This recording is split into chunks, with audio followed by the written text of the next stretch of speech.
Good afternoon. It is Tuesday, January 6th, 2026. Today was our monthly food distribution. Yesterday, 6 of our volunteers went and packed up 72 boxes, and today 9 of our volunteers helped carry them out to the cars for 38 families and approximately 137 people. It was a good day, and we appreciate our ministry partners of Caring Ministries and Iglesia Bautista Cristo Bien who help us on this monthly food distribution. New babies are wonderful. New babies are miraculous. New babies are cute. And John the Baptist was a wonderful baby. Kind of ate some weird stuff and was kind of hard to get along with as an adult. But as a baby, he was precious. In Luke chapter 1, verses 57 to 66, and I'm reading from the New Living Translation, second edition, we see the tale of John the Baptist and his birth. It says, when it was time for Elizabeth's baby to be born, she gave birth to a son. And when her neighbors and relatives heard that the Lord had been very merciful to her, everyone rejoiced with her. When the baby was 8 days old, they all came for the circumcision ceremony. They wanted to name him Zechariah after his father. But Elizabeth said, "No, his name is John." "What?" they exclaimed. "There's no one in all your family by that name." So they used gestures to ask the baby's father what he wanted to name him. He motioned for a writing tablet, and to everyone's surprise, he wrote, "His name is John." Instantly, Zechariah could speak again, and he began praising God. Awe fell upon the whole neighborhood, and the news of what had happened spread throughout the Judean hills. Everyone who heard about it reflected on these events and asked, "What will this child turn out to be?"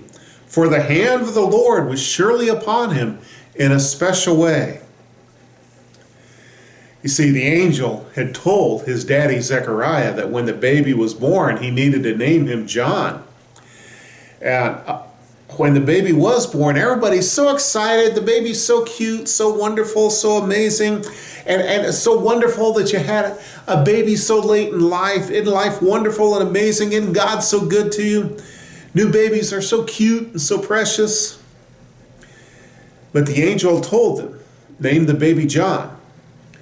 But when it comes time for the circumcision, instantly everybody else, all the neighbors and everybody else, they know better than this couple that just had the baby. Boy, our opinion is important and our opinion matters, and you need to listen to us. What they didn't understand was they're telling them, you need to ignore that angel because we're telling you what the right thing to do is.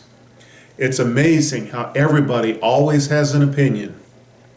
And yet, you really only need to listen to God's opinion, and God had made it very clear through the angel.